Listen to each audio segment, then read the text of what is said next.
my new car, sorta. I broke it. Yeah. So here she be. This is my sorta new car. I've actually had the car for a few months. I think like 5 or 6, maybe 5 months. Wait. Yeah, 5 months-ish. So, it is a 2006 325i, and I've done some very light modificating to it.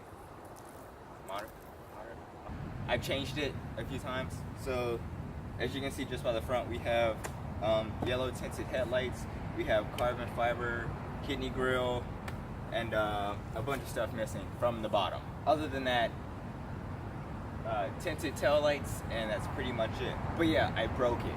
So a while back I was doing something to my car, and I realized that there was oil in cylinder number 4. Now this is the inline 6 3-liter BMW, so I'm gonna show you.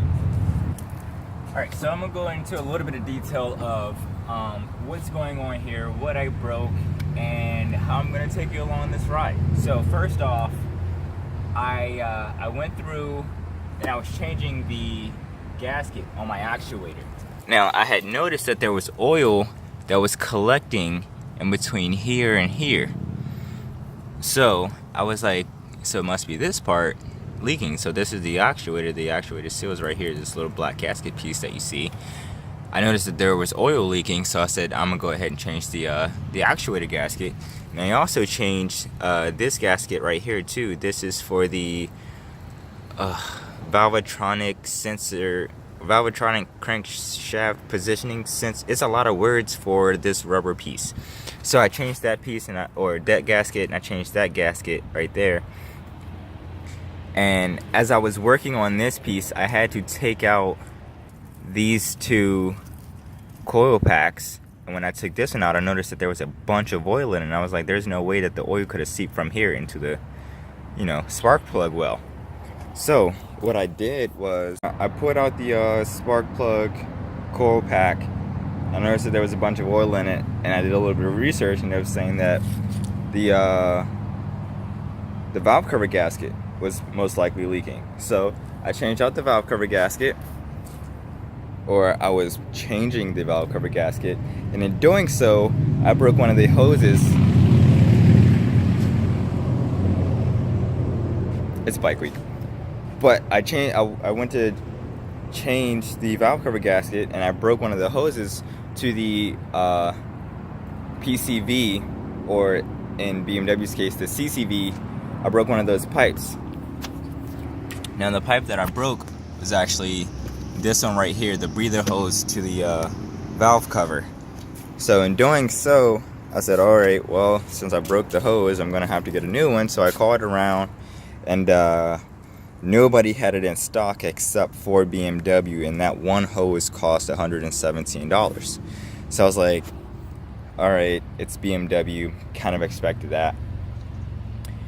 But before I went ahead and got the new hose, I told myself that I was going to continue taking out the rest of the PCV system in case I broke something else.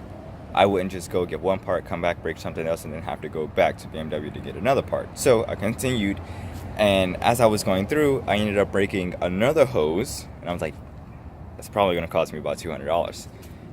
And as I'm continuing the process, I realized that I had to take out one more hose, but in order to get that hose out, you have to break it, because you can't really get your hands around it to get the hose to detach from the dipstick area. And the way that this is all plumbed up, the PCV hose, or the breather hose, goes from there down to a little magic box that sits in between here.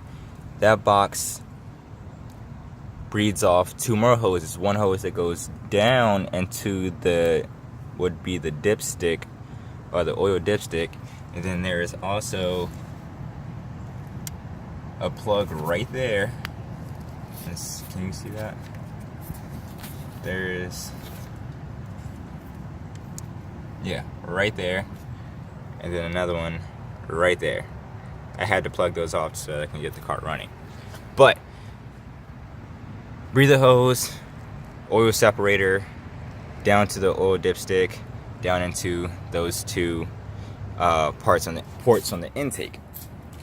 So I ended up breaking 1, 2, 3 of those hoses, and I was like, 3 hoses from BMW, that's gonna cost me at least $500. So what I did was I jimmy rigged it, I kind of JDM'd it up a little bit, and JDM. Anyways, so I plugged those up. I put a nice big fat breather hose and filter on that, and it runs like absolute garbage. Absolute garbage. I'm pretty positive, because it's so pissed off at me right now, it's only running on 3 cylinders, and I'm going to show you exactly what that sounds like. This is how the car idles without the PCV system.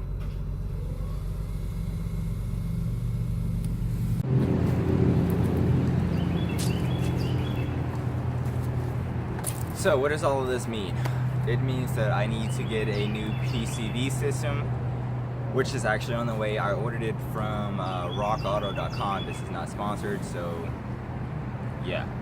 But I ended up buying it from rockauto.com because that's pretty much the cheapest place that I could have gotten it from.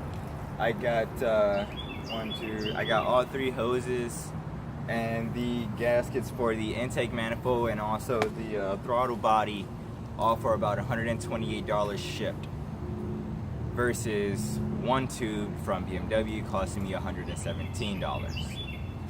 So for all you other 325i owners out there, I am going to go into a pretty decent amount of detail to show you how the PCV system works.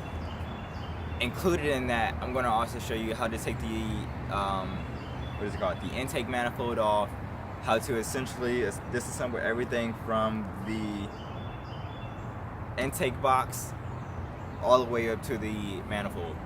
So yeah, if you want to see that, just stay tuned to the next video, where I'm going to be reinstalling the PCV system and going into a fair amount of detail on how to get there, how to reinstall it, and also how to disassemble it, even though my car doesn't have one right now.